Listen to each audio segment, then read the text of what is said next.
Halo Semeton, hari ini saya berada di Puri Anyar Kerambitan. Saya akan menggali apa yang menjadi wisata budaya di Puri Anyar Kerambitan ini.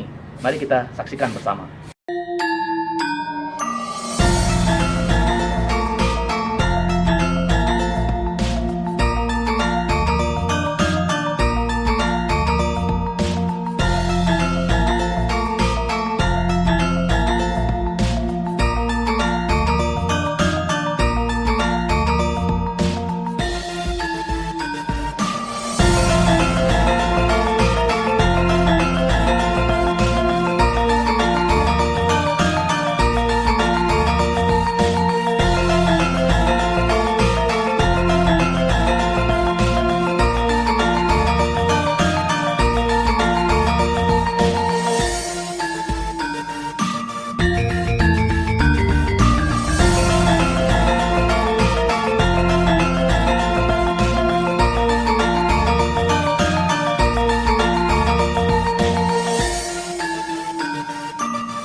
Om Swastiastu.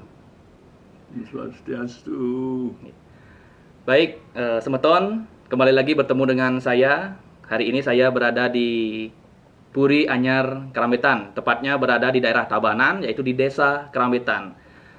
Sebelum menuju pembicaraan dengan beliau, seorang tokoh yang sudah memang legendaris di Bali, siapa tak kenal beliau? Beliau adalah Sugro Twaya, yang manggil beliau Twaya karena kami adalah bagian pesemetonan di puri-puri di Tabanan. Baik, beliau bernama Anak Agung Ngurah Oke Sile Gunadi. Gunade nggih? Oh, Gunade nggih. Baik, Twaya.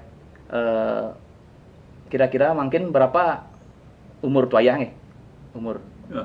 Dan pengenika sapunika ring Twaya, barangkali Twaya lebih baik dengan bahasa Indonesia. Nggih. Twaya adalah mungkin sudah hampir semua orang tahu atau orang yang melihat dalam acara ini, Twaya adalah orang kembar. Twaya, nama Twaya Oke, kembaran Twaya Rai. Rai nggih. Jadi Twaya adalah yang lahir lebih dulu, sedangkan Rai adalah yang belakangan. Nama Twaya Oke Rai. Nggih. Pada zaman anak-anak, Twaya sangat terkenal oleh kalangan olahragawan dan sebagainya, baik di Tabanan maupun di Badung, adalah Sengurah Kembar Kerambitan. Sengurah Kembar Kerambitan. Sebab untuk menyebut Oke dan Rai, mereka sangat bingung. Kenapa? Karena wajah saya kebetulan persis. Hampir sama nggih. Hampir sama. Hampir sama karena kembar memang ini Semeton. Niki. Satu plasenta. Yeah. Dan kalau boleh saya katakan, sampai umur sekarang ini yang sudah sepuh, lansia, paling lansia. Kemudian setelah Twaji masuk di SD, di SMP tetap masih, karena guru-guru tidak mengerti yang mana Oke, yang mana Rai. Akhirnya ide ayah, betara ayah Twaji memberi nama tambahan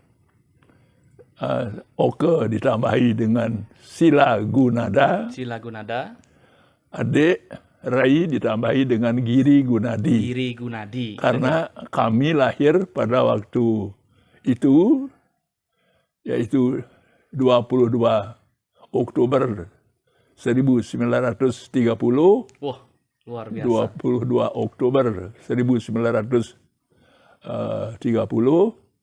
adalah pada hari secara Bali Watu Gunung. Watu Gunung. Rebo Pon Watu Gunung. Berarti tuayah sama ya, artinya dalam saat itu, hari itu juga lahir dua kembar, yaitu Sila Gunada dan Giri Gunadi. Berarti umurnya hampir 1930, berarti umur makin Yuso 93 ya? 91. 91 ya, kurang lebih 91.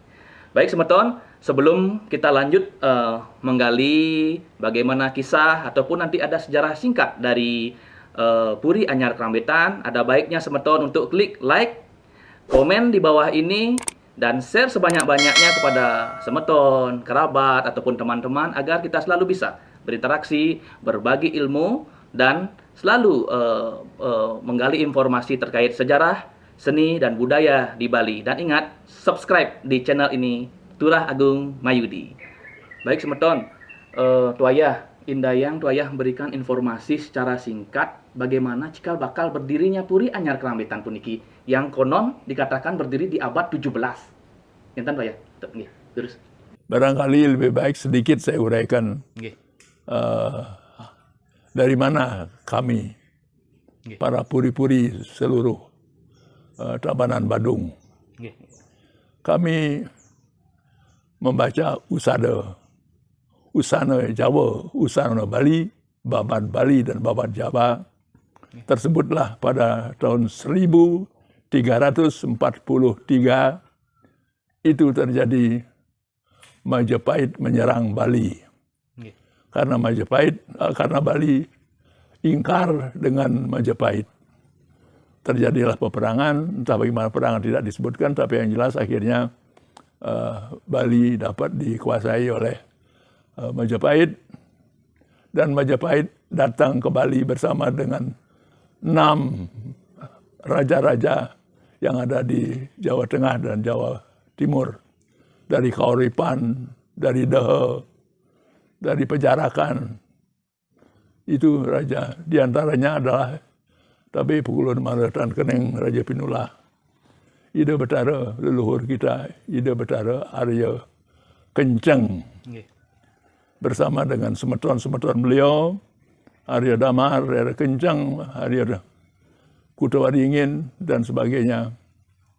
Itu Arya Kencang adalah menjadi raja pertama di Tabanan, berkedudukan di Pucangan. Kemudian terakhir beliau dengan generasi-generasi penerusnya menuju ke selatan, Pucangan, berkedudukanlah beliau di istana sekarang ini, yaitu di Tabanan. Yang kalau boleh saya sampaikan, dulu istananya dari utara sampai ke selatan, yang sekarang masih ada sisa-sisanya, yaitu adanya gedung Mario. Di sana adalah balai yang agung, balai pertemuan. Jadi itu sampai di sana beliau. Terjadi pada abad ke-16. Ida Betara mendatangkan yang Raja Pinula, Raja Tabanan ke-12. Sri Magada Sakti, para beliau. Akhir mendubai putra Penawing dan Permaisuri.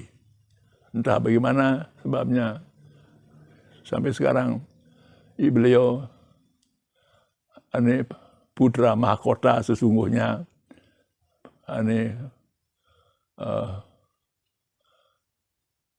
akan menggantikan Raja ke-12. Entah bagaimana, tidak tahu sampai sekarang. Hanya ada kepercayaan beliau akhirnya ingin belajar. Maka putra mahkota akhirnya menuju ke Buleleng, bertemu dengan Pasak Gobleg. Pasak Gobleg itu adalah persemetonan perkenalan kawan baik dengan Raja Tabanan. Dari Pasak Gobleg mengantar beliau ke Geria Gede Banjar. Geria Gede Banjar. Di sana beliau mohon kepada pendeta Ida Pedanda Sakti Geria Gede Banjar, yang konon pedanda itu, beliau itu bukan saya pedanda, tapi juga beliau adalah pandai besi, mekarya keris, tombak dan sebagainya. Beliau bisa membuat itu. Konon keris-keris yang dibuat oleh beliau itu hampir semua mempunyai kesaksian.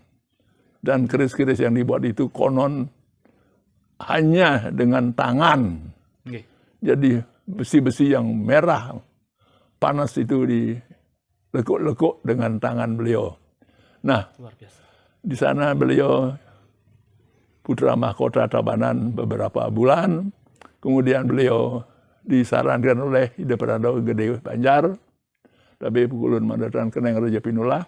Ida menyuruh mindah deriki mengenah.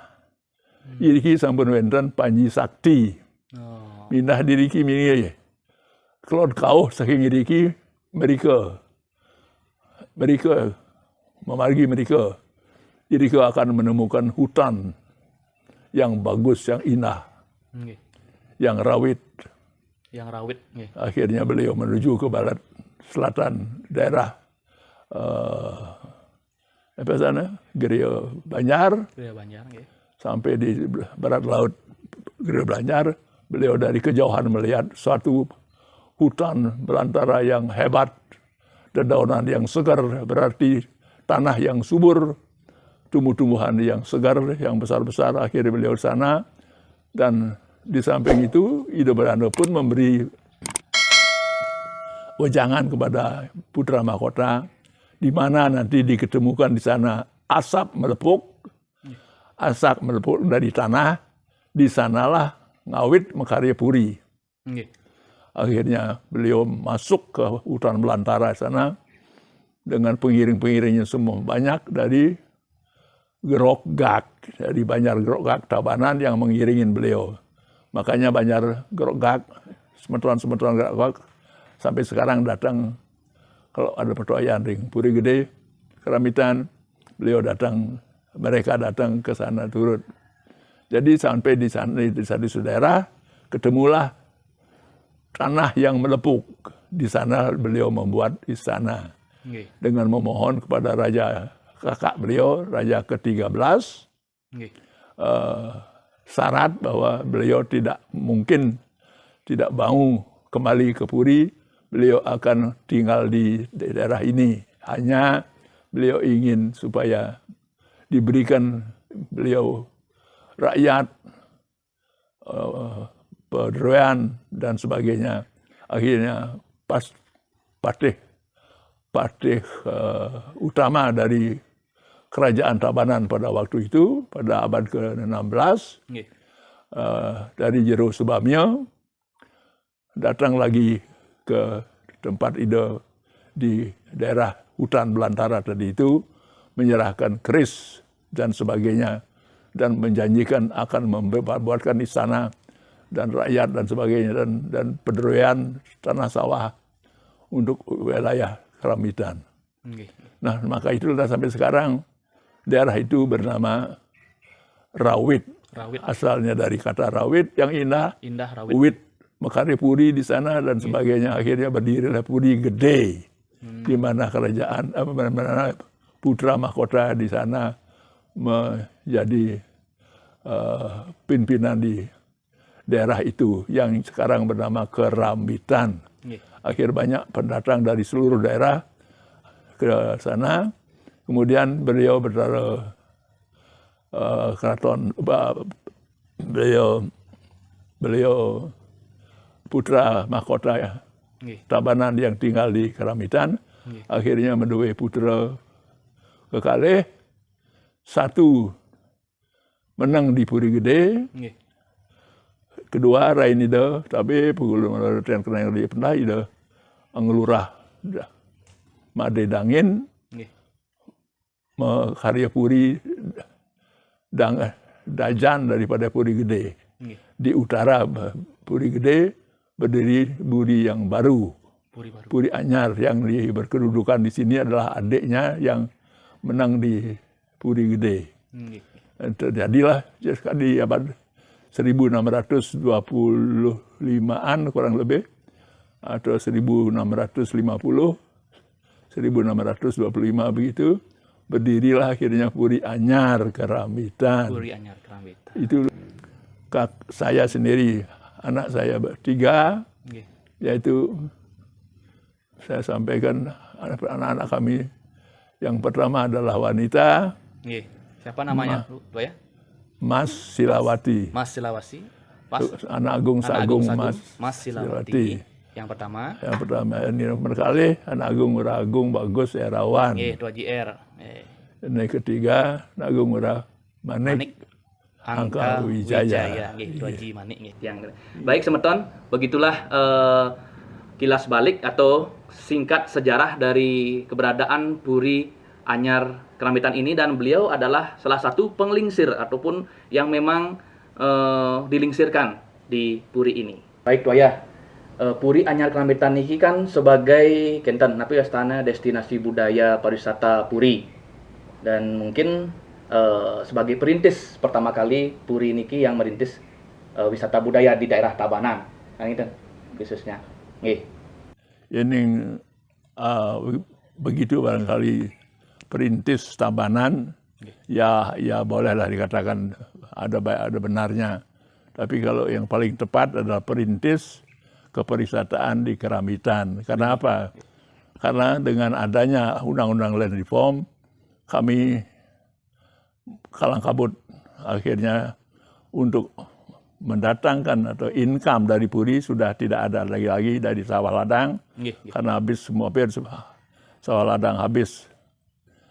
Sehingga kami mencari jalan. Itu terjadi pada tanggal 4 Juli 1967. 4 Juli 1967. Kami mendapat wahyu, kami percaya itu wahyu di suatu malam. Tanpa diketahui dan dari mana suara itu, tiba-tiba pada tengah malam ada suara di kamar bayi tidur, terdengar suara tek-tekan, kaget ya, bukan main kagetnya. Suara tek-tekan ya. Ada suara itu, apa itu tek-tekan, apa tek-tekan itu? Apa tek-tekan? Terus saya tulis di atas meja, saya tulis kertas, saya tulis tek-tekan. Besok pagi kita pikir-pikir apa itu tek-tekan. Akhirnya setelah besok paginya saya tanya orang-orang, apa itu tek-tekan? Itu pada zaman dulu adanya desa-desa yang dianggap diserang gerubung, diserang wabah, maka orang-orang tanpa ada mengorganisir, tidak ada yang menyuruh, gede kul-kul, terus saling saut menyaut dari mulut ke mulut, tek-tekan, ayo nek-tek, gumi gerubung, nek-tek, berkumpul akhirnya, loh muani sini kelih, ada sampai 30-50 orang membawa kul-kul keliling-keliling desa. Jadi itu namanya katanya tek-tekan untuk mengusir roh-roh jahat yang menyebabkan desa sakit. Waktu itu konon banyak orang yang sakit, banyak orang yang meninggal, wabah menjalar, entah wabah apa pada waktu itu. Itu tahun-tahun terjadi tahun-tahun 30-an. Tahun-tahun 30-an, tahun-tahun 40-an begitu. Maka saya berpikir tek-tekan.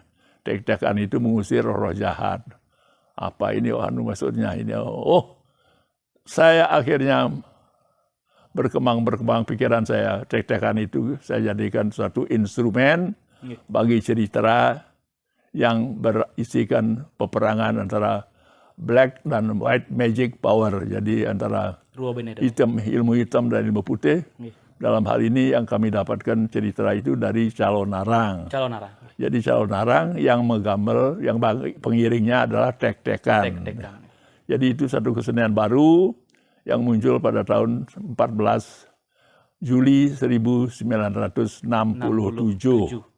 Itu pertama kali terjadi, akhirnya kami sebarkan, promosikan hal itu kemana-mana.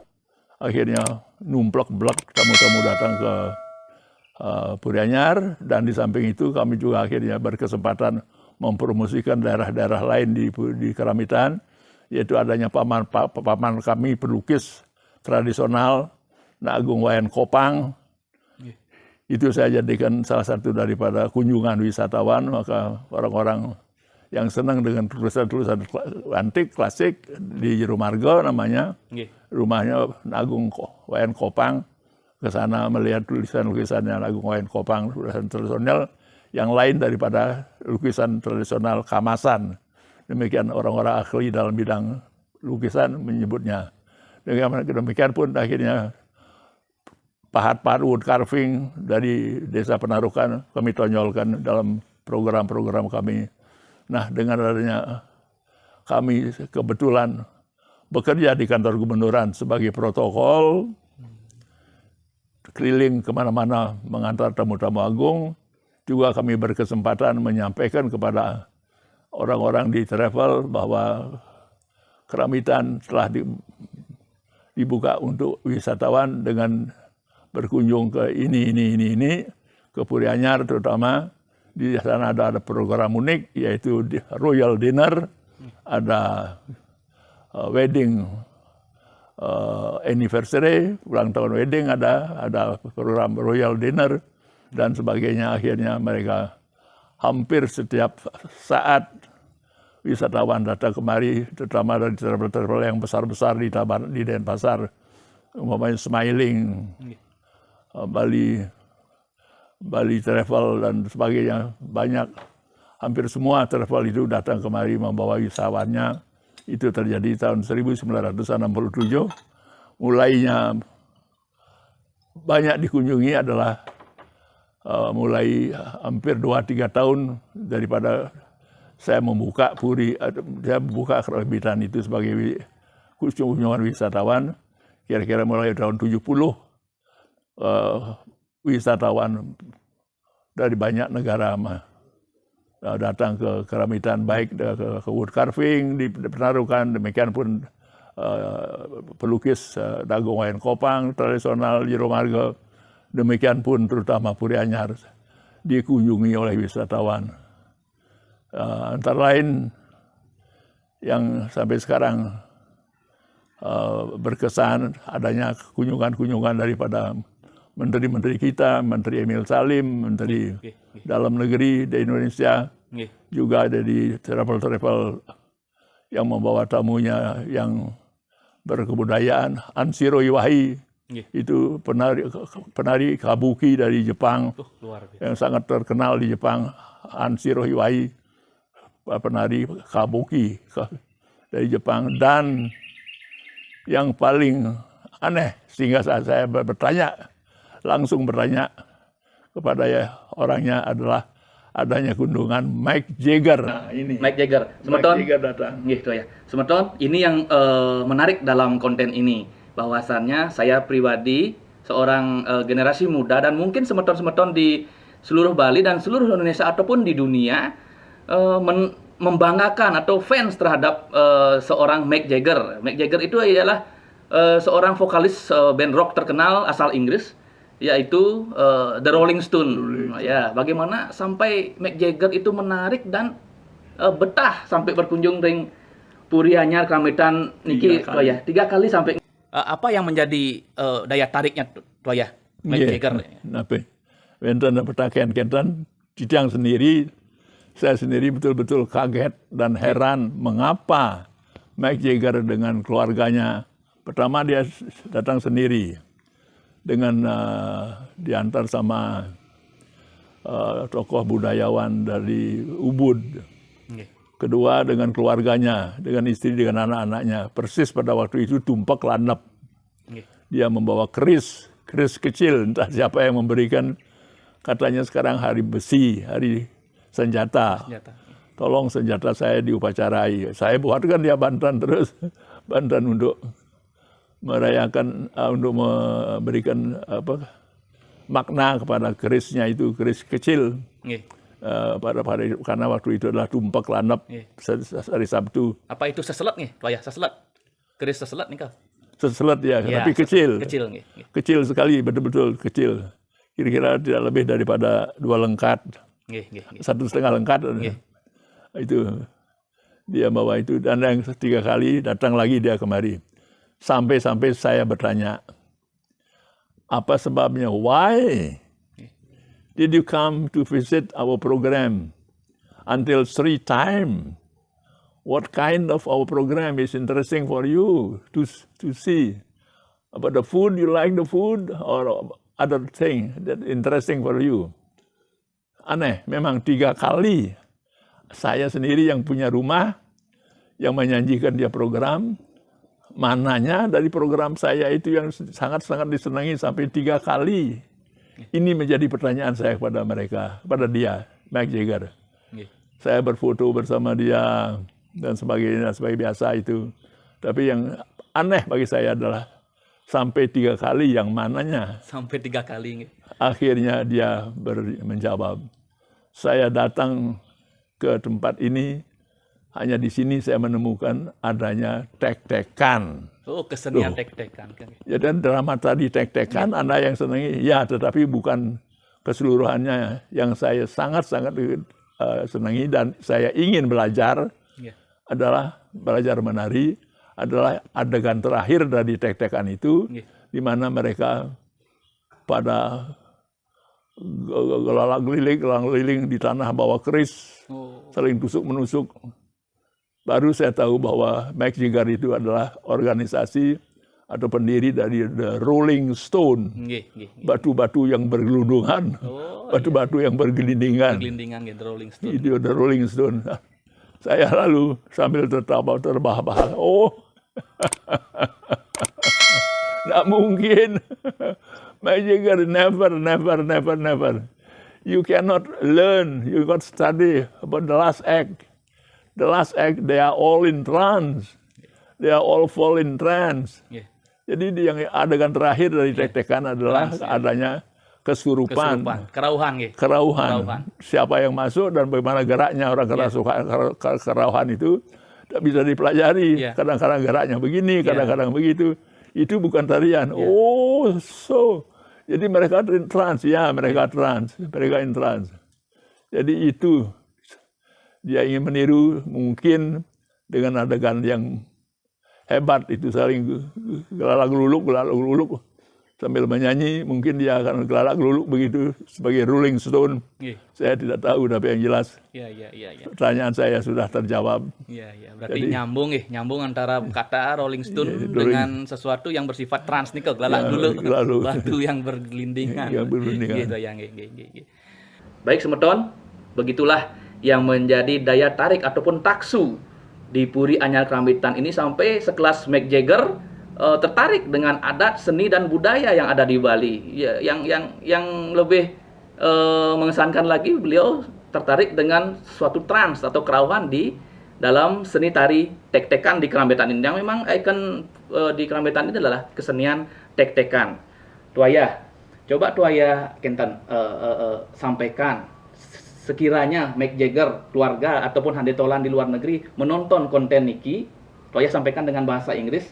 Ayo dong, Mick Jagger, kapan lagi jika sudah aman, pandemi ini sudah selesai, ayo berkunjung lagi ke Bali, jika sempat ke Bali. Ini saya punya cucu ingin berkolaborasi tarian Bali dan musik rock ala Mick Jagger. Silakan saya. Oh, thank you. Well, that is very expecting. We are very happy, very glad if you once come to Bali again, because so far that Bali is now completely free, it's a completely peaceful island,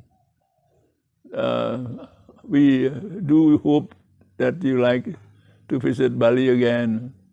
And actually, that the handsome boy that's sitting beside me, he is my nephew, and he is a Balinese dancer. He can dance everything, the topeng, the baris, the jauk, and so on, and so on, so on. Biar duduk. And we certainly like, if you like to make a collaboration with my nephew, we are expecting your visit again to Bali. And for those who probably like to participate our program, we still have the other program. We can make a joint with you, collaboration in dance, in music, and so on. Because my nephew, he is a very expert in this case. Once again, we do hope that you like to visit again Bali and come to Puri Anyar Keramaitan. And actually, the program is more and more. Have another program, have another unique program, and especially you can see only at Keramaitan. We thank you very much indeed. Okay, thank you very much. Semeton, ini adalah momen di mana Mick Jagger saat berkunjung di Puri Anyar Keramaitan, tepatnya di Desa Keramaitan. Baik, akhir kata saya ucapkan terima kasih. Om Santi, Santi, Santi, Om.